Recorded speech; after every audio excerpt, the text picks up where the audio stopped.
नमस्कार, मैं वैभव 2 मिलियन के इस प्लेटफॉर्म पर आप सभी का स्वागत करता हूं।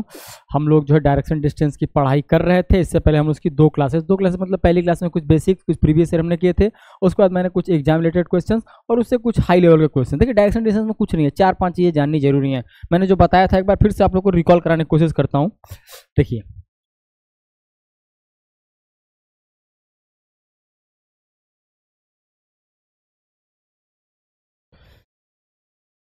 देखिए 4-5 चीज़ें जो है आपको जाननी है। मैं हर बार कहता हूँ थोड़ा इस पे जोर दो। देखिए जस्ट ऊपर आपके जो है नॉर्थ होगा, कॉपी की तरफ जब आप देखोगे जस्ट नीचे साउथ, राइट साइड में आपके ईस्ट होगा, लेफ्ट साइड में वेस्ट होगा।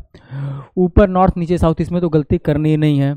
और उसके बाद जो है राइट पे ईस्ट और लेफ्ट पे वेस्ट, इसको कैसे भी रिलेट करके याद कर लो कि दाहिना हाथ की तरफ जो है ईस्ट रहेगा, बाएं की तरफ वेस्ट रहेगा, दाहिने की तरफ पूरब रहेगा, बाएं की तरफ पश्चिम रहेगा। ठीक है, बायां पश्चिम थोड़ा रिलेट भी होता है अगर कैसे भी कर पाओ रिलेट तो।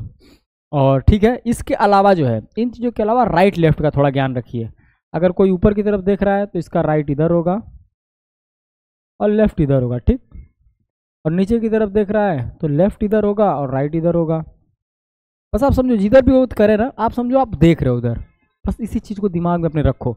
अगर ऊपर जा रहा है तो आप ही ऊपर जा रहे हो, अगर ईस्ट जा रहा है तो आप ही ईस्ट जा रहे हो। अब राइट किधर हो गया, इधर हो गया, लेफ्ट किधर हो गया, इधर हो गया, वेस्ट जा रहा है आप ही वेस्ट जा रहे हो। अब किधर राइट हो गया, ऊपर हो गया, लेफ्ट किधर हो गया, नहीं। ये 4-5 चीज़ें आपके दिमाग में होनी चाहिए। और अगर बोले कि ए यहाँ पे बैठा हुआ है, इसके वेस्ट में 20 मीटर पे कोई बैठा हुआ है, तो देखिए वेस्ट में 20 मीटर इधर आ जाइए और यहाँ भी करिए, यहाँ 20 लिख दिए। इन्फॉर्मेशन को नोट करना सीखिए, इन्फॉर्मेशन को नोट करते रहेंगे, चीज़ें आपके लिए आसान बनी रहेंगी। ठीक है, देखिए मैंने कुछ क्वेश्चंस दिए थे, क्वेश्चंस थोड़े हम जो है मैंने कुछ बताया था उसके बारे में, नहीं बताया था, माफ़ी चाहूँगा। उस टाइप के मैंने कुछ क्वेश्चंस कराए थे और कहते कर के आना, और इसको कर लोगे तो अच्छा रहेगा। अगला जो है पहला होमवर्क वाला क्वेश्चन जो है क्वेश्चन नंबर 7 था हमारा जो है। हाँ ये क्वेश्चन था, मैंने कहा था आप करके आना। मैं फिर से एक बार हट जाता हूँ, वीडियो को रोक के आप खुद से ट्राई करो। और मैं हमेशा कहता हूँ इसमें क्लू खोजो, हिंट खोजो, रिलेशन खोजो। ए और बी के बारे में पहले कुछ इन्फॉर्मेशन दी हुई है, तो अब खोजो ए और बी और कहाँ पे लिखा हुआ है। चलिए अब मैं इसको कराता हूँ, चलिए अब देख लो, फिर मैं कराता हूँ। Point A is 8 metre west of B. देखिए A is 8 metre west of B, A यहाँ है, बी के वेस्ट में है 8 मीटर, बी यहाँ हो गया, बी के वेस्ट में 8 मीटर हो गया। ठीक, अगली लाइन पढ़ते हैं। Point E is 1 metre east of point F. हमको ए और बी नहीं दिख रहा है, अब हमें ए और बी को खोजना है। ए और बी को आप खोजिए इसमें, देखिए चलते जाते हैं चलते जाते हैं चलते जाते हैं, ना ए मिला ना बी मिला। आखिरी लाइन पढ़ते हैं। Point C is 6 metre south of point B. C जो है बी के साउथ में 6 मीटर है, यही है ना। देखिए ये सी हो गया, ये 6 मीटर हो गया, कोई दिक्कत नहीं होनी चाहिए। ठीक, अभी सी बी ए तीनों में कुछ भी कहीं दिख जाए तो आप रिलेट कर पाओगे। आप थोड़ा पीछे आओ, एफ दिख रहा है यहाँ, जी दिख रहा है, डी दिख रहा है, सी यहाँ दिख गया। Point C is 10 metre west of D. अभी जो आपका सी है ना, ये डी के वेस्ट में है 10 मीटर, ये हो गया 10, थोड़ा लंबा कर देते हैं। ठीक, मैंने हमेशा कहा ये एग्जैक्ट नहीं हो सकता है, स्केल से नाप के हम नहीं कर रहे हैं, थोड़ा बहुत 19-20 एक अंदाजा लगाते हैं कि 6 इतना होगा, 10 इतना होगा। ठीक है, अभी हमको सी भी मिल गया, डी भी मिल गया। अब डी से, ए से, बी से, सी से रिलेटेड कुछ भी कहीं दिखे तो उसको आप हिट करना। ठीक है, पॉइंट ई एफ जी का एच के साथ ई का, देखिए यहाँ पे मिलता है हमें। Point E is 4 metre north of D. D के 4 मीटर नॉर्थ में आपका पॉइंट ई है। ठीक है, तो यहाँ आ जाते हैं हम, यहाँ हमारा ई हो जाएगा, ये हमारा 4 हो जाएगा। देखिए ये 6 है, ये 4 है, तो थोड़ा सा यहाँ डिफरेंस होगा। चाहो तो आप पैरेलल पे 4 और 2 मार्क कर सकते हो, पर ज़रूरत नहीं है अभी कोई। ठीक है, हमें ई मिल गया, और ई हमें दूसरी लाइन में फिर से ई दिखता है। देखो आप, point E is 1 metre east of point F. F के 1 मीटर ईस्ट में ई है, तो यहाँ से 1 मीटर आते हैं, तो 1 मीटर आपका हो गया, ये आपका एफ हो गया। ठीक, ये 1 मीटर, थोड़ा क्लियर में लिखने की कोशिश करता हूँ। ठीक है, ये 1 मीटर हो गया आपका। ई जो है point E is 1 metre east of point F. ठीक है, एफ मिल गया। एफ से रिलेटेड कुछ खोजते हैं। एफ आपका यहाँ मिलता है। Point G is 6 metre north of F. G के 6 मीटर नॉर्थ में एफ है, यानी जी है, जी के 6 मीटर ऊपर एफ है। एफ हमारा यहाँ पे है, यानी एफ से 6 मीटर नीचे जी होगा। ये 4 हो गया, ये 2 हो गया, ये जी हो गया। इन्फॉर्मेशन के बाद फिर से पढ़ लेते हैं क्रॉस चेक करने के लिए। Point G is 6 metre north of F. थोड़ा सा जो है मैं बताता हूँ आपको, इसमें करेक्शन कर लेते हैं। जी जो है एफ के ईस्ट में है, एफ जी के ईस्ट में नहीं है। ठीक है, ठीक है। तो ये हमारा एफ है, एफ 1 मीटर इधर से है। फिर से ये पढ़ते हैं, जब point G is 6 metre north of F, F के 6 मीटर नॉर्थ में जी में है, जी है, तो एफ के 6 मीटर नॉर्थ चाहते हैं। देखिए 4 है, ये इसके सामने वाला ये 2 हो जाएगा और ये 4 हो जाएगा और ये जी हो जाएगा। ठीक, ठीक है। चलिए अभी जी को रिलेट करते हैं। जी हमको यहाँ पे दिखता है, point G is 2 metre east of H, H के 2 मीटर ईस्ट में जी है। ठीक है, तो यहाँ से 2 मीटर जो है, ठीक है, एच के ईस्ट में है और 2 मीटर है। ठीक है, यही लिखा हुआ है, G is 2 metre east of H. ठीक है, लगभग सारे पॉइंट्स हमने नोट कर लिए। एक बार पढ़ते हैं, point is 4 metre of D, point C, ठीक है, पॉइंट जी, ठीक है, सारी इन्फॉर्मेशन लिखें। What is the shortest distance between the point A and C, A और सी में शॉर्टेस्ट डिस्टेंस बताना है। तो ए हमारा यहाँ है, सी हमारा यहाँ है। दुनिया भर का काम हमसे कराया और पहले लाइन के रिलेट करके क्वेश्चन पूछा हुआ है। ठीक है, पाइथागोरस, ये 8 स्क्वायर है, ये 6 स्क्वायर है। ठीक है, 8 का स्क्वायर 64 हो गया, 6 का स्क्वायर 36 हो गया, दोनों अंडर रूट गया, यहाँ से आ गया 100 और ये आपका हो गया 10। ठीक, 10 हमें दिखता है। ठीक है, पिछली क्लास में ये क्वेश्चन नहीं, इससे रिलेटेड क्वेश्चन शायद मैंने कोई कराया था, क्योंकि 8 और 6 देखिए ऐसा कॉमन, वो भी ऐसा एक कॉमन वर्ड देता है ना कि आप 2 चीज़ों का स्क्वायर करो तो आपको मिल जाए। उसमें देखिए 8 और 6 बहुत कॉमन है, उसमें आपका 12 और 5 बहुत कॉमन है। 12 का स्क्वायर 144 होता है, 5 का आपका 25 होता है, दोनों को जोड़ने में 169 होता है, वो 13 का है। ऐसे सिर्फ अगर 1000 के अंदर देखें तो 2 ही 3 है, जिसमें से ये 2 सबसे ज़्यादा आपके यूज हैं। ठीक है, 8 और 6 और ये 5, 12 और 5। ठीक है, जितनी प्रैक्टिस करोगे आपको उतने क्वेश्चन इस टाइप के मिलेंगे। चलिए और क्वेश्चन अगला जो मैंने दिया था, क्वेश्चन नंबर 9 और 10 आप लोगों को करने के लिए। 9 और 10 एक ही क्वेश्चन है, डाटा लिख लोगे, डाटा नोट कर लोगे तो आपका क्वेश्चन आपको याद आएगा। इसके बारे में देखिए मैंने फिर कहा था 8 लोग हैं, डरना घबराना नहीं है सवाल देख के। मैं हट जा रहा हूँ, आप इसको एक बार नोट कर लो खुद से, फिर मैं इसको थोड़ा साइड करके सॉल्व करने की कोशिश करता हूँ। ठीक है, चलिए मैं उम्मीद करता हूँ आपने इसको कोशिश की होगी इसको करने की। मैं इसको थोड़ा साइड कर देता हूँ क्योंकि ये क्वेश्चन ज़्यादा डाटा जगह थोड़ी सी मांगता है, थोड़ा सा इसको साइड कर दे रहा हूँ। मैं उम्मीद करता हूँ आपने क्वेश्चन का स्क्रीनशॉट ले लिया होगा या नोट कर लिया होगा या ट्राई कर लिया होगा। वैसे ये होमवर्क का क्वेश्चन था, आपको पहले ही करके आना चाहिए था। ठीक है, चलिए पहली लाइन पढ़ते हैं। देखिए इसमें मैंने कहा था लाइन बाय लाइन पढ़ना है, सब कुछ हो जाएगा। 8 लोग हैं, सम डिस्टेंस पे एक दूसरे से कुछ दूरी पे कुछ दिशा में बैठे हुए हैं। P sitting 2 metre west of Q, P जो है क्यू के वेस्ट में 2 मीटर पे बैठा हुआ है। ठीक, कोई बात नहीं, लिख लेते हैं।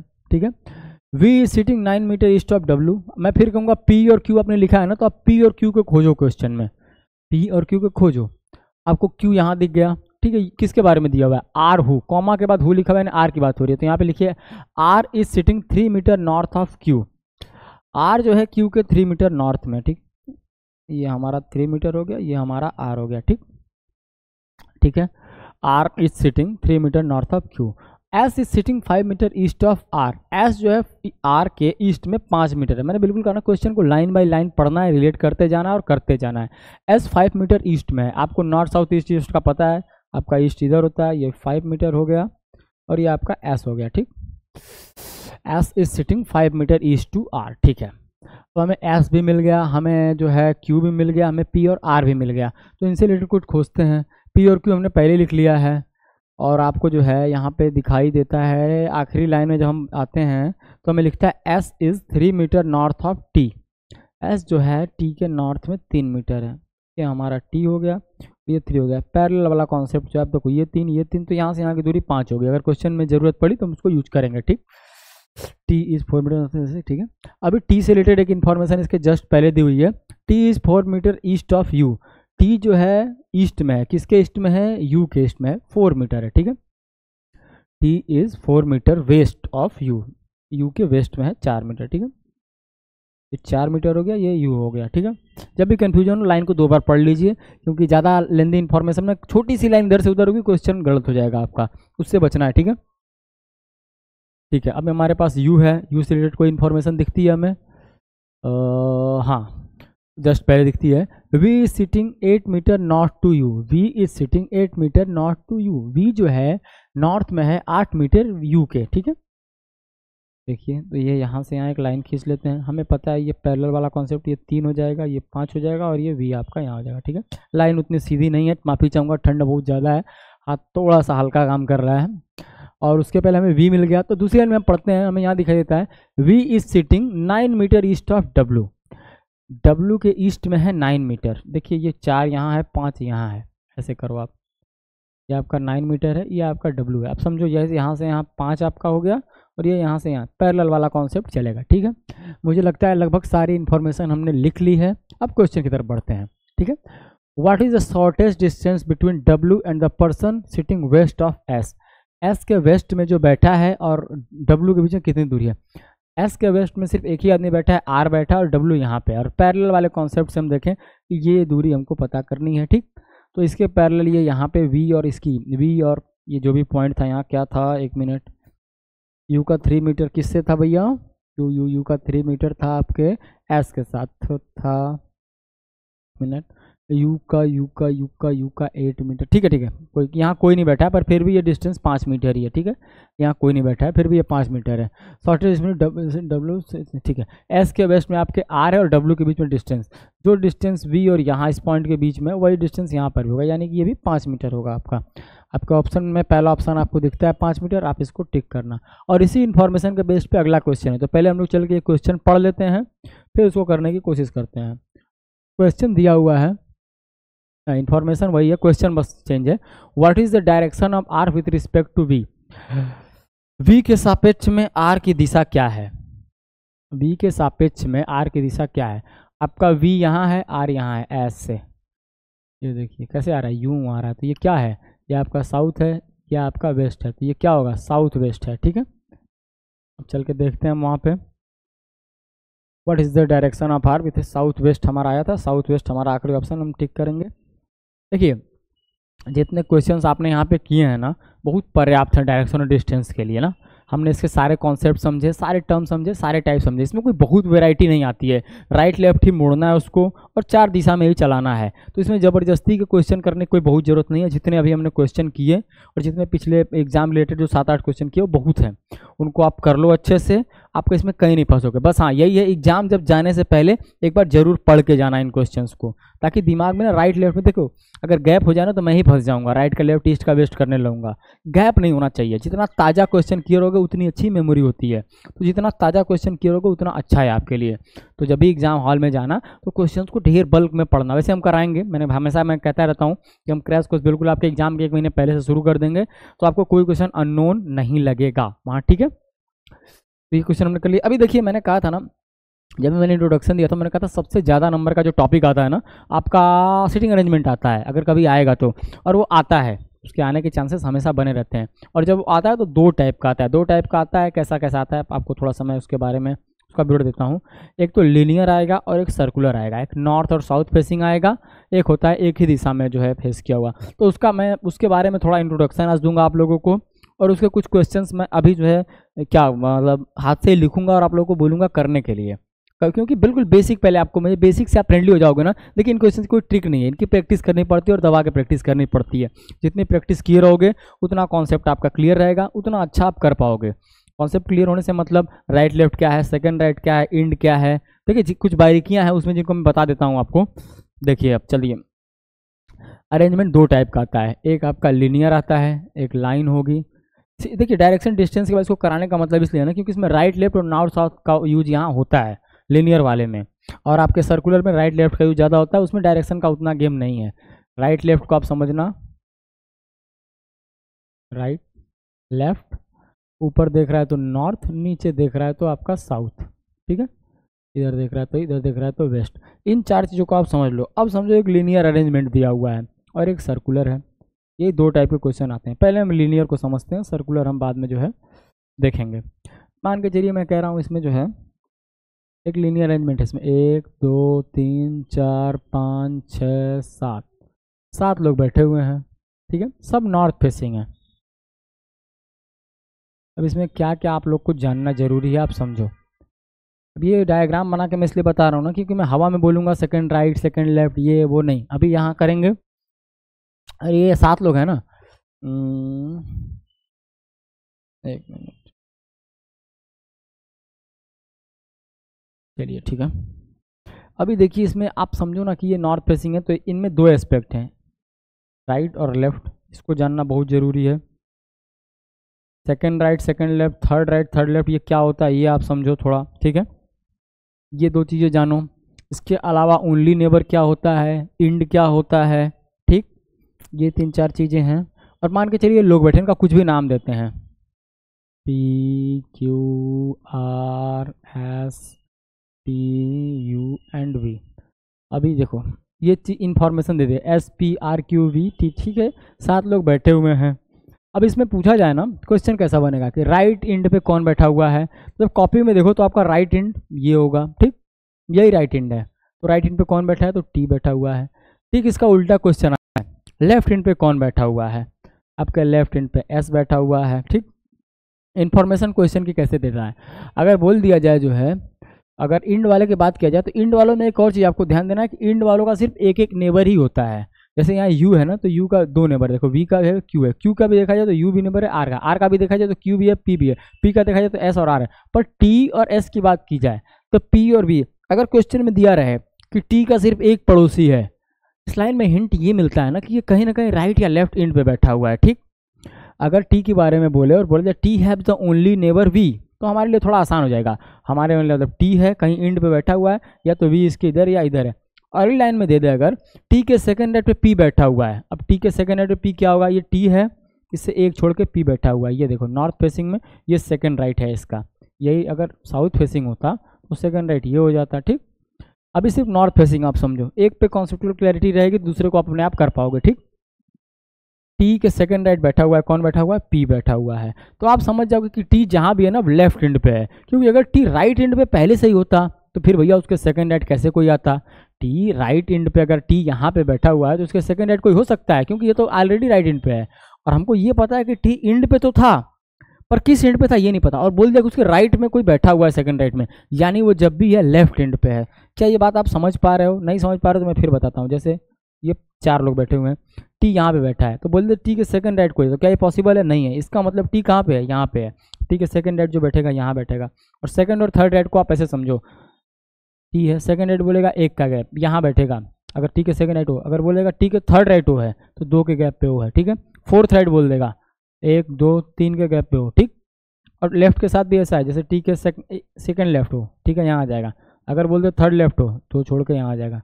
ये बात आप समझ पा रहे हो, गुड, अच्छी बात है। इन चीज़ों के अलावा कुछ खास जानने की ज़रूरत और नहीं है, बस अभ्यास करते रहोगे तो समझते रहोगे। ठीक है, लीनियर में इतना जान लेना बहुत ज़रूरी है। लीनियर में अब यही चीज़ अगर साउथ हो जाती तो बस इसका उल्टा हो जाएगा। मान के चलो 7 लोग 5 लोग जो भी बैठे हुए हैं, मैं इस जो आपके सामने जो अरेंजमेंट बनी हुई है इससे रिलेटेड 4-5 क्वेश्चन हम देखते हैं। बड़ा रखो, चलिए बाकी चीज़ों को मैं हटा देता हूँ। जो है आपसे क्वेश्चन पूछता हूँ,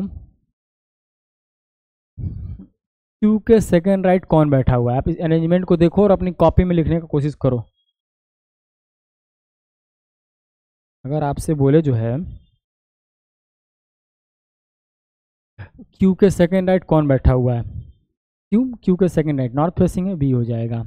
अभी V के सेकंड लेफ्ट बैठ पूछे, V के सेकंड लेफ्ट Q हो जाएगा।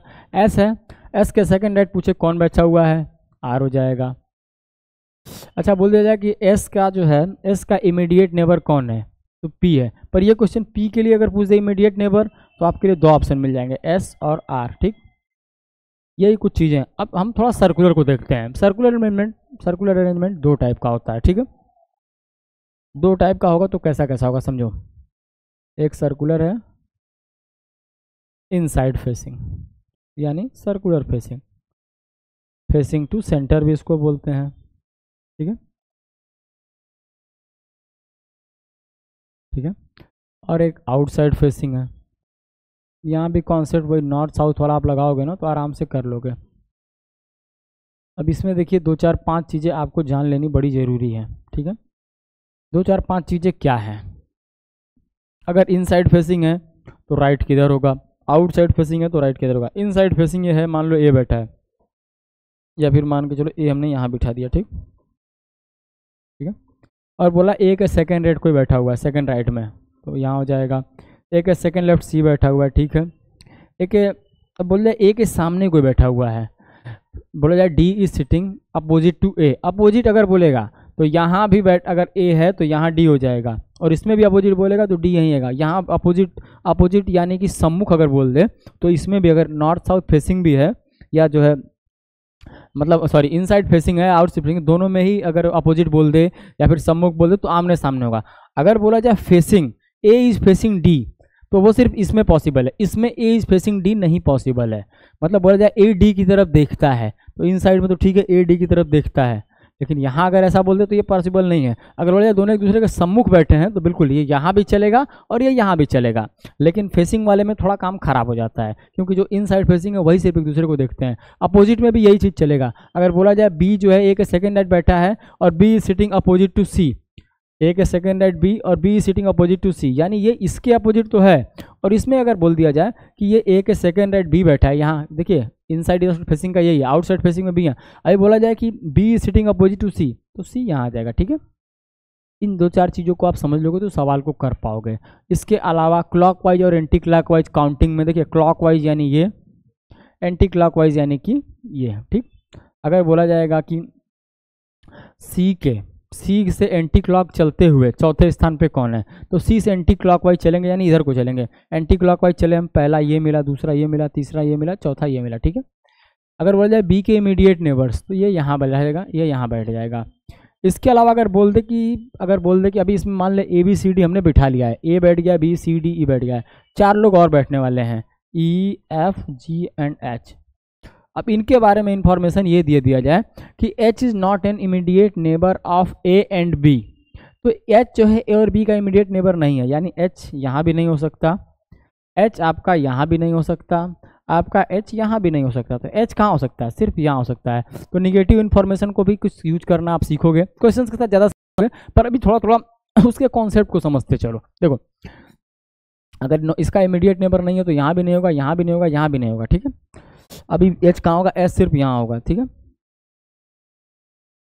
ठीक है, इतना छोटा नहीं, इतना रखते हैं। ठीक है, चलिए, तो बाकी जहाँ जहाँ H हमारा नहीं है उसको हम हटा लेते हैं। ठीक, ताकि हम जो है अभी H हमारा यहाँ हो गया। ठीक है, अभी क्वेश्चन को मैं अभी 3 लोग को और बैठाना। चलिए, H हमारा हो गया, अब हमें जो है E F और G को बिठाना है, G को हमें बिठाना है। अच्छा, अभी क्वेश्चन में बोल दे कि G and E are facing each other, तो हमें ये तो समझ में आ गया कि G और E यहाँ तो नहीं हो सकते, क्योंकि G और E यहाँ रखने का मतलब फिर उनके सामने, फिर एक दूसरे के सामने नहीं मिलेंगे। G और E एक दूसरे को देखते हैं, तो सिर्फ यहीं और यहीं हो सकते हैं। तो या तो G यहाँ होगा, या फिर E यहाँ होगा, या फिर G यहाँ होगा, या फिर E यहाँ होगा। तो बचा कौन, F। तो और जगह कितनी बची F के लिए, सिर्फ एक।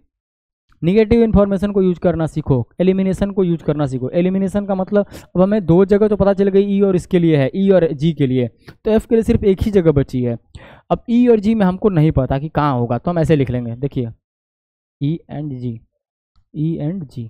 अभी क्वेश्चन में फर्दर दिया रहे कि E is not the immediate neighbour of B, तो B के बगल में E नहीं होगा, तो E यहाँ से कट जाएगा, आपका सिर्फ G रह जाएगा, तो यहाँ से आपका G कट जाएगा। और अगर नहीं दिया तो दोनों को एज इट इज रहने देंगे, उससे क्वेश्चन रिलेटेड जब भी आएगा तो एक साइड का ही आएगा। एक साइड का मतलब पूछेगा आपसे तो ऑप्शन में आपके दिया रहेगा। अगर पूछेगा D का इमीडिएट नेबर कौन है या D के इमीडिएट लेफ्ट कौन बैठा है, तो लिखा रहेगा एदर E और G, अथवा E एक जगह दिया रहेगा और G एक ऑप्शन में ये रहेगा, 2 में ये रहेगा, और ऑप्शन में दिया रहेगा यहाँ पे एदर 1 और 2, ऐसा करके आपको मिलेगा। आप समझ गए मैं क्या समझाने की कोशिश कर रहा हूँ। ठीक है, अब इसको समझने की कोशिश करो कि इन्फॉर्मेशन जो है कभी कभी कम दी रहती है, तो ये नहीं सोचो कि मैं ज़बरदस्ती यहाँ E या G लिख लेता हूँ ये सही हो जाएगा, ऐसा मत किया करो। जितनी इन्फॉर्मेशन है उतनी नोट करो, जो नहीं है उसको जो है हमेशा संशय में रखो। संशय का अर्थात कि ये भी हो सकता है और वो भी हो सकता है। ठीक, और सर्कुलर अरेंजमेंट में 4-5 चीज़ें जो है हमने लगभग थोड़ी थोड़ी समझी। राइट लेफ्ट क्या है, इनसाइड फेसिंग क्या, आउटसाइड फेसिंग क्या है।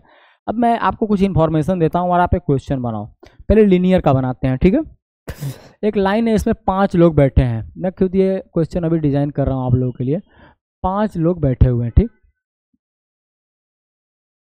Facing north facing. ठीक, चलिए पहली इन्फॉर्मेशन हमारे पास हो गई, नॉर्थ फेसिंग है, 5 लोग हैं। ठीक, ठीक है, 5 के नाम दे देता हूँ, A B C D and E। And not necessary in the same order, ऐसा नहीं ऐसे ही बिठा देना। ठीक है, तो अभी जो है 5 लोग हमारे पास हैं, पांचों नॉर्थ फेसिंग और बैठे हुए लाइन में। पहली इंफॉर्मेशन दिया हुआ है B is the only neighbour of सी।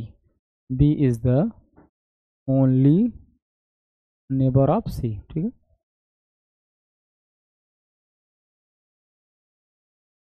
सी का एकमात्र पड़ोसी बी है, ठीक है। दूसरी हमने इंफॉर्मेशन दी इसमें, डी इज सिटिंग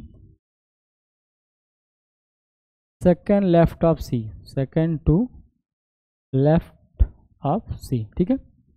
सी के सेकेंड लेफ्ट में डी बैठा हुआ है, ठीक है। और एक इंफॉर्मेशन मैं दे देता हूं, A is not a neighbour of D. A is not a neighbour of D.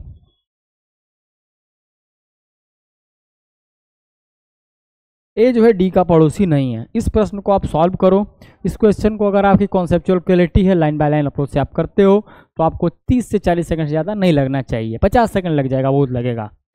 1 minute शुरू, देखो पहली बार कर रहे हो तो 2 मिनट 3 मिनट 4 मिनट लेके भी सही कर पा रहे हो तो बहुत अच्छी बात है। लेकिन देखिए क्वेश्चन की ज़्यादा से ज़्यादा जब आप प्रैक्टिस करेंगे तो स्पीड बढ़ेगी। अब ऐसा मत सोचना कि सर ने कहा 50 सेकंड, देखिए 50 सेकंड मैंने कब कहा, जब आपकी कॉन्सेप्चुअल क्लैरिटी, आप क्वेश्चन को लाइन बाय लाइन आप पढ़ते करते हो, ठीक है। मैं हट जाता हूँ, आप करना। फिर जब मैं करूँगा ना तो बिल्कुल लाइन बाय लाइन करूँगा और आप एक टाइमर लगा लेना कि मुझे कितना टाइम लगा, ठीक है। चलिए वीडियो को रोक के करने का ट्राई कीजिए, फिर मैं जो हूँ इसको करता हूँ, ठीक है। चलिए देखिए, मैं उम्मीद करता हूँ आपने कोशिश की होगी और आपने बना भी लिया होगा। क्वेश्चन में कुछ था नहीं, आप जो इसको कर पाओगे। देखिए सवाल थोड़े आसान लेवल के सवाल ना, बिल्कुल देखिए कॉन्सेप्चुअल क्लैरिटी के लिए ना अब ये सवाल जरूरी हैं। ये अनावश्यक ज्ञान का प्रदर्शन नहीं करना है कि जो है हाई लेवल का क्वेश्चन उठा के चेप दिया पहले ही। अरे हम इसको जस्ट शुरू कर रहे हैं। ऐसा नहीं कोई प्रो लड़का मेरे सामने, अगर कोई लड़का पहली बार में इतना बड़ा क्वेश्चन कर ले रहा है फिर उसे मेरी ज़रूरत ही नहीं है, फिर तो वैसे एग्जाम निकाल लेगा। तो हम एक इस बच्चे के हिसाब सोचते हैं जिसने जस्ट शुरू किया है, जो अभी यहाँ पढ़ने आया है, ठीक है।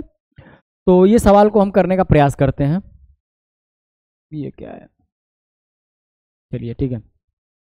क्वेश्चन में दिया है 5 पर्सन नॉर्थ फेसिंग है, ए बी सी डी ई। 5 लोग हैं, नॉर्थ फेसिंग है। देखिए मैं आपको समझाते हुए कर रहा हूँ। B is the only neighbour of C. देखिए only neighbour of C, B is the only neighbour of C. B जो है सी का सिर्फ एक ही पड़ोसी है, वो बी है, ठीक है। आप ये समझ गए, सी का जो है सिर्फ एक ही पड़ोसी और वो बी है। अब समझो कि सी कहीं ना कहीं इंड पे होगा, या तो सी यहाँ होगा या सी यहाँ होगा। देखो ये मैंने कहा था डबल पॉसिबिलिटी अप्रोच, ठीक है। ये मैंने आप लोगों को इंट्रोडक्शन के टाइम बताया था कि हमेशा 2 पॉसिबिलिटी लेके चलो। हालांकि एक से भी हो जाएगा, कुछ खास नहीं है। तो इसका एक ही पड़ोसी है बी, इसका एक ही पड़ोसी है बी, ठीक है। अगली लाइन हम पढ़ते हैं, D is setting second to left of C. D जो है सी के सेकेंड लेफ्ट में है, तो सी के सेकेंड लेफ्ट यहाँ आ जाएगा डी। तो ये तो पॉसिबल ही नहीं है, ये पॉसिबिलिटी खत्म हो गई। अब देखिए डी सिर्फ और सिर्फ यहाँ हो सकता है, कोई दिक्कत, कोई दिक्कत नहीं होनी चाहिए। अब उसके बाद दिया हुआ है A is not a neighbour of D. तो ए जो है डी का पड़ोसी नहीं है, तो ए यहाँ नहीं होगा, तो ए कहाँ हो जाएगा भैया आपका, ए यहाँ हो जाएगा। बी सी डी हमको मिल चुका है। अब हमें जो है सिर्फ और सिर्फ एक ही जगह बची और बिठाने के लिए सिर्फ एक ही आदमी बचा है, ई। सवाल खत्म। और ऐसे ही सवाल आपके आते हैं 1 से 2 नंबर के, हाँ 1 से 2 नंबर तक के मिल जाएंगे आपको। एक सवाल और देता हूँ आप लोगों को मैं, खुद से आप ट्राई करो, लीनियर ही रहेगा थोड़ा सा जो है। मैं उम्मीद करता हूँ इसमें आप थोड़ा बहुत अटके फटके भी होगे, तो इसमें आप नहीं अटकोगे, ठीक। देखिए क्वेश्चन क्या है। क्वेश्चन में इस बार जो है 6 लोग हैं, 6 पर्सन। सुनना भी, अब मैं क्या बोल रहा हूँ, नॉर्थ फेसिंग, ठीक।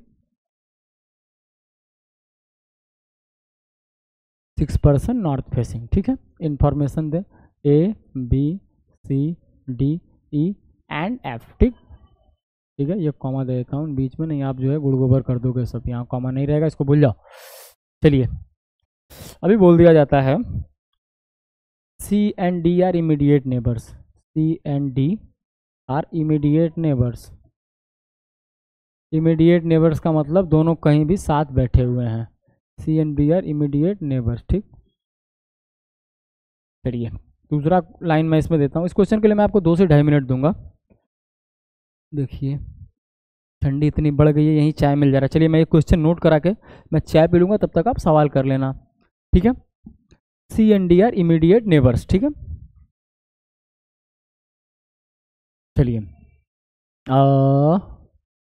फिर D D D is sitting third to left of A. ठीक, तीसरी इंफॉर्मेशन हम दे देते हैं,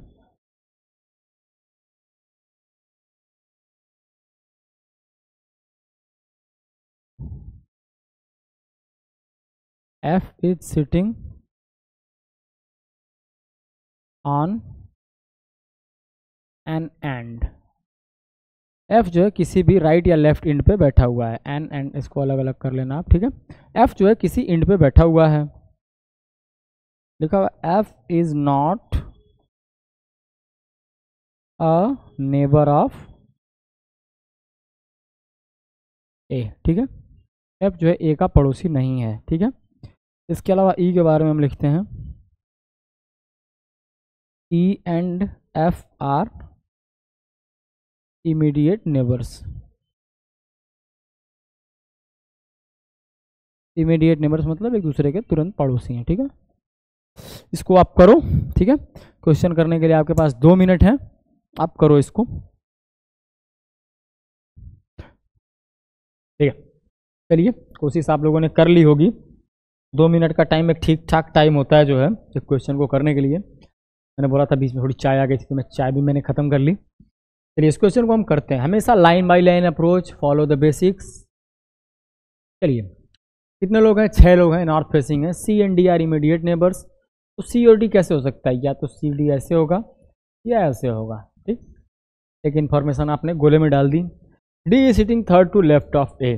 ए के थर्ड लेफ्ट डी है, ए है आपका, इसके थर्ड लेफ्ट डी है। देखिए थर्ड लेफ्ट यानी ए के 2 के गैप पे डी। ठीक है, और डी जहाँ भी होगा आपका वहाँ पे सी भी होगा, ऐसे होगा, या फिर आपका ये 1 2 यहाँ सी होगा और यहाँ डी होगा। ठीक है, इसके अलावा हम आगे पढ़ते हैं। F is side and on one end. ठीक है, एफ जो है एक इंड पे है। ठीक है, तो आपका एफ अगर मैं यहाँ लिखूँ तो इधर 5 लोग, 1 2 3 4 और 5। ठीक, एफ को मैं अगर यहाँ लिखूँ 1 2 3 4 और 5। ठीक है, इस तरीके का हमारा अप्रोच रहेगा। ठीक है, F is not a neighbour of A. F जो है ए का पड़ोसी नहीं है, यानी एफ और ए के बीच में 1 का गैप होगा कम से कम। तो लिखने की जरूरत नहीं क्योंकि अगली लाइन से वो क्लियर हो जा रहा है।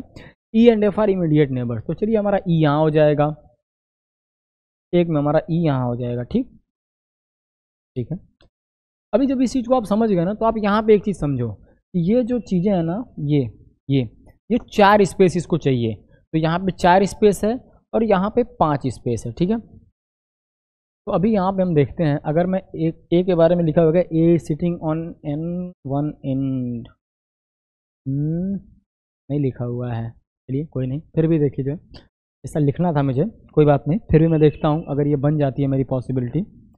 ए को मैंने अगर यहाँ, ए को मैं यहाँ नहीं रख सकता, ए को मैं सिर्फ और सिर्फ यहीं रख सकता हूँ। ठीक, अब ए के थर्ड लेफ्ट हमने बोला है डी है, ए से 2 के गैप पे डी है और डी का इमीडिएट नेबर सी है। ठीक है, देखिए इस क्वेश्चन में एक लाइन मुझे लिखनी थी कि ए सिटिंग ऑन एन इंड, यानी ए एक किनारे बैठता है। साथ मैंने नहीं लिखा है, कोई बात नहीं, माफ़ी चाहूँगा जो है। A is sitting on an end, A एक किनारे पे बैठा हुआ है, माफ़ी चाहूँगा जो है। अब ए आपका एक किनारे पे बैठा हुआ है और ए के थर्ड लेफ्ट में डी है, तो ए यहाँ नहीं हो सकता। क्वेश्चन हमारा सिर्फ और सिर्फ यहाँ ही जाएगा। और हमारे पास 5 लोगों ने बिठा लिया, हमारा छठा बाकी है। छठा कौन बाकी है? हमारा ए बी की बात हमने अभी तक नहीं की, तो हमारा बी यहाँ पे हो जाएगा। देखिए आपके एग्जाम में ऐसे क्वेश्चन आने की संभावना, इस स्तर के क्वेश्चन के आने की संभावना थोड़ी सी कम है। मतलब एक एग्जाम में जो आता है, अगर मान लीजिए एग्जाम का लेवल 18 है तो क्वेश्चन 20 पे, उतना ही अंतर है। और हमेशा प्रैक्टिस वही 18 का अगर एग्जाम है, 19 का एग्जाम है, तो हमको 20 की प्रैक्टिस करनी है, 20 पे हमको रहना है, ताकि हम वहाँ स्टक न करें, वहाँ हम डिमोटिवेट ना हो, या वहाँ हम डिमोरलाइज ना हो, वहाँ हम फंसे ना। ठीक है, चलिए अब सर्कुलर भी मैं 2 क्वेश्चन आप लोगों को करा देता हूँ। ठीक है,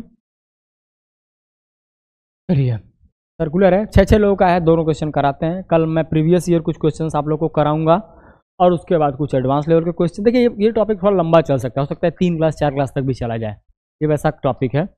2 क्लास में भी हो सकता है, मुझे लगता है। अगर एक क्लास में मैं लीनियर देखूँ, एक में सर्कुलर देखूँ, तो 10-10 क्वेश्चन अगर करा पा रहा हूँ तो ठीक ठाक कॉन्सेप्ट में करा लूँगा, जितने आते हैं, जितने आने चाहिए, जितने आने की संभावना है ना। तो ठीक है, सर्कुलर देखते हैं। एक क्वेश्चन हमारा है, 6 लोग हैं, 6 person sitting on a circular table, sitting on a circular table, एक सर्कुलर टेबल पे बैठे हुए हैं, 6 लोग हैं, facing each other. Facing each other लिख देने से क्या होता है ना, आप उल्टा नहीं बैठाते हो, वरना आप लोग का दिमाग बहुत चंचल है। आप कहोगे 6 लोग बैठे तो हैं भैया, पर एक का मुंह इधर है, एक इधर मुंह किया हुआ है, नहीं, facing each other, facing each other. Each other का मतलब अपने सामने वाले को देख रहा है ना, ऐसा नहीं कि भैया फिर यहाँ बैठता है, यहाँ बैठा है तो इसको भी तो देख सकता है, जरूरी थोड़ा ना इसको ही देखे, नहीं, आपने सामने वाले को देख रहा है और यूनिफॉर्म डिस्टेंस पे बैठा है। इतनी सुविधा मैं आप लोग के लिए कर दे रहा हूँ, अपने दिमाग को आप कम चलाइएगा, ठीक है। यूनिफॉर्म डिस्टेंस यानी बराबर दूरी पे बैठे हुए हैं और अपने सामने वाले को देख रहे हैं, ठीक है। 6%, ठीक है। पर्सन कौन कौन से हैं, फेसिंग ईच अदर, ठीक है, फेसिंग ईच अदर, ठीक, ठीक है। जो 6 लोग हैं वो कौन कौन से हैं आपके, ए, चलिए ये तो बहुत हो गया ना, PQRS करते हैं थोड़ा, ऐसा ना हो क्वेश्चन में आप यहाँ ABCD की प्रैक्टिस करके जाओ, आप PQRS आ जाए, आप सोचो ये क्या नई चीज़ आ गई, PQRS P एंड U, ठीक है। यही 6 लोग हैं आपके, एक सर्कुलर अरेंजमेंट बैठे हुए हैं, अंदर की तरफ देखते हुए हैं, ठीक है। पहली लाइन दिया हुआ है, C is sitting, sorry C नहीं है, P is sitting, P is sitting, P is sitting second to left of R, ठीक है, second to left of R, ठीक। चलिए अगला क्वेश्चन पढ़ते हैं। आप थोड़ा जो पार्ट में जो बता रहा हूँ आप इसको फास्ट फॉरवर्ड भी थोड़ा कर सकते हो, मैं थोड़ा इमीडिएट क्वेश्चंस को डिज़ाइन करने की कोशिश कर रहा हूँ। मैंने सोचा था अगले पार्ट में कराऊंगा, पर मुझे लगता है ठीक ठाक टाइम हमारे पास है तो हम एक दो क्वेश्चन देख सकते हैं ना। आप इस पार्ट को थोड़ा वो भी कर सकते हो, 10-20 सेकंड आप भगा दोगे तो भी ठीक है। P sitting second to left of R, या फिर फास्ट फॉरवर्ड में करके देख सकते हो, second to left of R, ठीक है।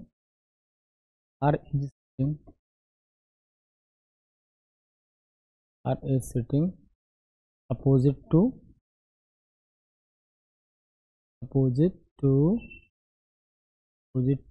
टी, ठीक। और हम लिखते हैं, देखिए आर जो है टी की अपोजिट है, पी पर मेरी बातों को आप सुनते हुए जब क्वेश्चन को आप करोगे ना तो आप जल्दी कर पाओगे, भगा के जब करोगे ना तो वहाँ जाके उलझ जाओगे, ठीक है। तो थोड़ा कोशिश करो कि सुन भी लो। P sitting second to left पर, R sitting opposite to R, ठीक है। पी हो गया क्या, Q is sitting immediate left of R, immediate left of R, immediate left of R, R के तुरंत बाएं बैठा है, कौन बैठा है, क्यू, ठीक है। पांचवें इन्फॉर्मेशन हम देते हैं। अब हमारे पास बचा क्या है, एस, एस की बात करते हैं, यस, ठीक, yes is not a neighbour of, यानी आई नेबर ऑफ, नेबर ऑफ, ये रुक जाइए, आर की जगह यहाँ टी कर लीजिए तो यहाँ टी होगा, नॉट अ नेबर ऑफ, डाल दीजिए आर एंड टी, ठीक है। एस जो है आर और टी दोनों का नेबर नहीं है। मुझे लगता है इतनी इन्फॉर्मेशन पर्याप्त होगी, पर अब क्योंकि डबल पॉसिबिलिटी ना बन जाए इसलिए मैं एक और चीज़ आप लोगों को, हमने पी की बात कर ली, हमने क्यू की बात कर ली, हमने आर की बात कर ली, हमने एस की बात भी कर ली, हमने टी और यू की बात कर ली। मुझे नहीं लगता डबल पॉसिबिलिटी यहाँ आनी चाहिए, ठीक है। आप इसको करने की कोशिश करो, डबल पॉसिबिलिटी बने तो कोई बात नहीं, हम उसको बाद में सुधार लेंगे। अभी फिलहाल इसका अभ्यास करो, मैं हट जाता हूँ, इसको करने की आप कोशिश करो।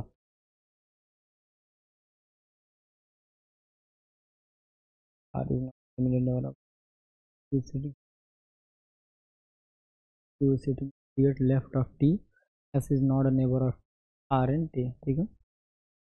चलिए मैं कोशिश करता हूँ करने की। 6 लोग हैं, एक सर्कुलर अरेंजमेंट में हैं। देखिए पॉसिबिलिटी ऑफ 2 मैं हमेशा कहता हूँ, हालांकि इस सवाल में मुझे नहीं लगता कि 2 पॉसिबिलिटी की ज़रूरत पड़नी चाहिए थी, पर फिर भी मैं कोशिश करता हूँ।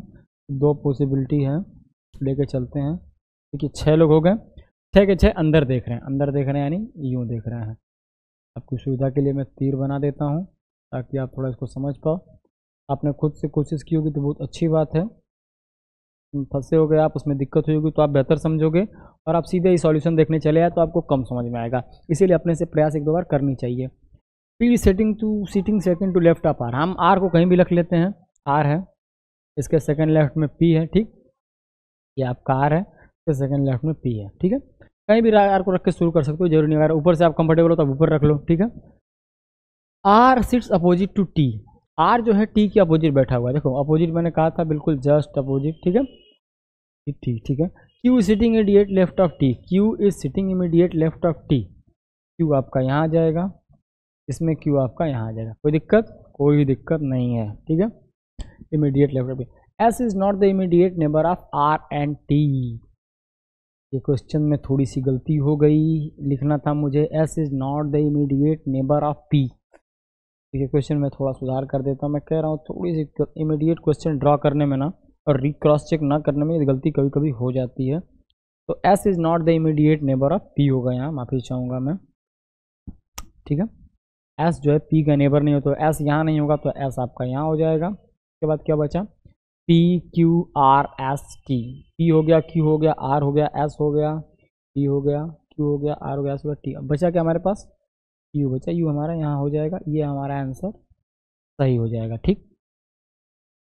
देखिए आप लोग को सुविधा के लिए मैंने सोचा था इमीडिएट कुछ क्वेश्चंस करा पाऊंगा, कुछ ना कुछ इन्फॉर्मेशन जो है इधर उधर हो जाती है, इन्फॉर्मेशन इधर उधर नहीं होती है, सोचने का तरीका देखिए, जब भी क्वेश्चन अब ऐसे ड्रॉ करते हैं ना तो उसका सॉल्यूशन साथ में हम बना के चेक कर लेते हैं, अभी यहाँ देने में सॉल्यूशन क्रॉस चेक नहीं हो पाते, तो इसीलिए ये लाइन की गलती थी, ठीक है। तो उसको मैंने करेक्ट किया। अब अगली बार जब ट्राई करना आप, तो इस इन्फॉर्मेशन पे आप ट्राई करना, मैं हट जा रहा हूँ, हालांकि वो सॉल्यूशन मैंने वहाँ दे दिया, कोई बात नहीं। एक क्वेश्चन और देता हूँ आपको सर्कुलर का ही, और मैं जो है क्वेश्चन आपको जो है सॉल्यूशन के हिसाब से इस बार बनाऊंगा, ठीक है।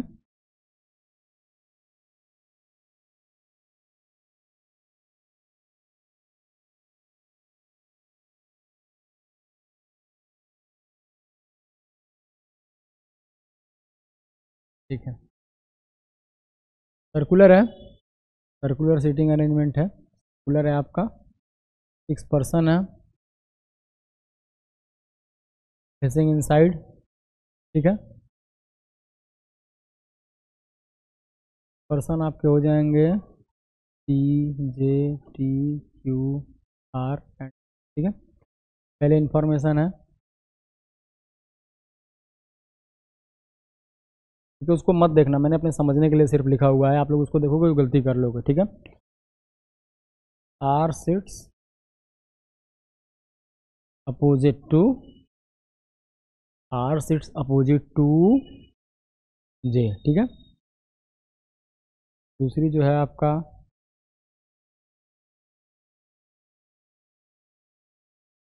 जे sits immediate right of Q, J sits immediate right of, ठीक है। उसके बाद तीसरी इंफॉर्मेशन आपकी हो जाएगी जो है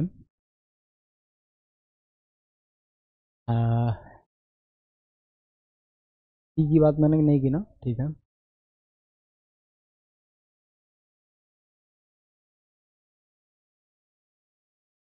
एस एस की बात हम जब करते हैं, टी,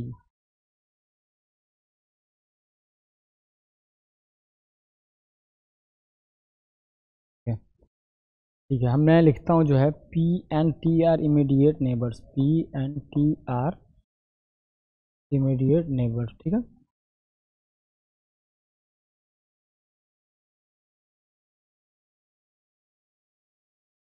नेबर्स,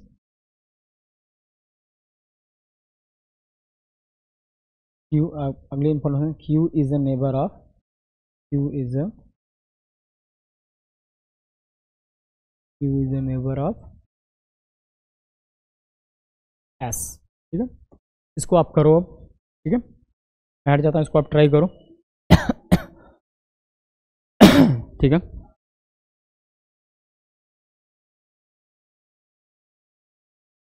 ये बिल्कुल जो टिपिकल जो रीजनिंग होती है ना, मैं अभी वो करा रहा हूँ। अभी सीयूटी के जो क्वेश्चंस होते हैं, जो मिसलेनियस में आप समझो या कुछ इधर उधर के समझो, वो मैं कराऊंगा। अभी ये जो बेसिक्स जो है ना, जो बेसिक्स आपको आने ही चाहिए, यानी seating arrangement, blood relation, direction, जो हम लोग बोलते हैं ना, जो डेली लाइफ क्वेश्चंस हैं, अभी मैं वो करा रहा हूँ सिर्फ। नंबर सीरीज मैंने करा दिया, ब्लड रिलेशन मैंने करा दिया, ऑर्डर रैंकिंग हो, ऑर्डर रैंकिंग अभी नहीं हुई है, ऑर्डर रैंकिंग इसी का एक पार्ट है, मैं इसी के साथ ही कराऊंगा उसको। अल्फा न्यूमेरिक सीरीज हमने कर ली, कोडिंग डिकोडिंग कर ली, ठीक है। क्लॉक, डाइस, कैलेंडर बाकी है अभी। नॉन वर्बल के बहुत सारे पार्ट हैं, ठीक है। वाटर इमेज, मिरर इमेज, ये सब चीज़ें अभी बाकी हैं, ठीक है, हम करेंगे उनको। अब इसको मैं करने की कोशिश करता हूँ और मैं ऐसी उम्मीद करता हूँ इस बार मैंने कोई गलती नहीं की होगी, ठीक है। चलिए तो बना लेते हैं, ठीक। 2 सर्कल मैंने ड्रा कर लिए, 6 लोग हैं, फेसिंग इनसाइड है, ठीक है।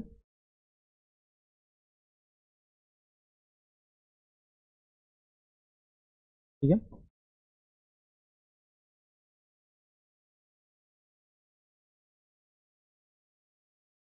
देखिए भैया 6 लोग हैं, फेसिंग इनसाइड है। पहली इन्फॉर्मेशन, आर सीट सपोज, मतलब आर और जे आमने सामने हैं, तो अगर मैं आर को यहाँ रखूँ तो जे यहाँ आ जाएगा, आर को यहाँ रखूँ तो जे यहाँ आ जाएगा। हमेशा पॉसिबिलिटी ऑफ 2 में भरोसा करता हूँ, या किसी स्तर का क्वेश्चन हो आराम से हम कर लेंगे, गलती के चांसेस भी कम रहते हैं। J sits immediate right of Q, J जो है क्यू के इमीडिएट राइट है, जे जो है क्यू के इमीडिएट राइट है, ठीक है। ठीक है, P J sits immediate right of Q, ठीक है। P and T R immediate neighbours. अभी देखो पी और टी इमीडिएट नेबर सिर्फ यहीं हो सकते हैं, क्या यहाँ हो सकते हैं, ठीक है। तो हमें पता है एक कौन बच गया, एस बच गया, एस जो है एस नेबर ऑफ क्यू है, ठीक है, एस यहाँ मिल गया। हमें अब क्वेश्चन में मैंने कहा था ना कि इस तरह क्वेश्चन कहीं मिलती हैं, पी और टी इमीडिएट नेबर्स हैं, तो पी यहाँ भी हो सकता है, टी यहाँ भी हो सकता है, और टी यहाँ भी हो सकता है, टी यहाँ भी। इसको बिल्कुल एज इट इज़ लिख लो, इसमें तुक्का मत मारना कि मान लेते हैं पी यहाँ होगा टी यहाँ होगा, बिल्कुल ऐसा मत करना। अगर इन्फॉर्मेशन नहीं दी हुई है तो इसको इसी प्रकार से नोट कर लेना, आपके लिए सुविधाजनक रहेगा कि आप जो है ना खुद पे भरोसा रखो कि मैंने जो किया है वो सही है। जब क्वेश्चन में उसके लिए अलग से डिस्क्रिप्शन या चीज़ें पूछेगा तो आप वहाँ कर ले जाओगे, ठीक, परेशान नहीं होना है। चलो ये क्वेश्चन हमने कर लिया। इसमें देखो क्वेश्चन कैसे आएगा, क्वेश्चन आएगा क्यू के इमीडिएट राइट कौन बैठा है, क्यू के इमीडिएट राइट कौन है, जे है। क्यू के इमीडिएट लेफ्ट कौन है, एस है। आर के सेकंड राइट कौन बैठा है, क्यू बैठा है। फिर पूछेगा जे के इमीडिएट राइट कौन है, इधर पी और टी, पी और टी में से कोई एक है, ठीक। अब बोल दे कि अगर इफ क्वेश्चन है if T is a immediate neighbour of R, तो फिर पूछ देगा अगर T immediate neighbour of R है तो क्यू के सेकंड राइट कौन है। अगर टी यहाँ होगा तो पी यहाँ हो जाएगा, तो क्यू के सेकंड राइट कौन, पी यहाँ हो जाएगा, ठीक है। देखिए चीज़ों को समझते रहना, जितने क्वेश्चन करोगे उतने कॉन्सेप्ट, उतने टर्म्स, उतनी नई नई चीज़ें मिलेंगी, इसलिए ज़्यादा से ज़्यादा क्वेश्चन करना है, ठंडे दिमाग से करना है, सीखते हुए करना है, ठीक। तो ठीक है, हमने आज जो इतना किया ये बेहतर है, बेहतरीन है। आपके कॉन्सेप्चुअल क्लैरिटी के लिए मैंने कराया राइट लेफ्ट, इमीडिएट नेबर, 1 के गैप पे, 2 के गैप पे, इमीडिएट फेसिंग, इमीडिएट नेबर, और उसके बाद जो है, और ये चीज़ें हम धीरे धीरे जानेंगे और करेंगे। चलिए अभी के लिए बस इतना ही जो है, अगले क्लास में हम प्रीवियस ईयर क्वेश्चंस देखेंगे, उसके बाद थोड़ा एडवांस क्वेश्चंस देखेंगे। चलिए मिलते हैं, वार्ता को यहीं विराम देते हैं। जय हिंद, जय भारत, आराम करिए, मस्त रहिए।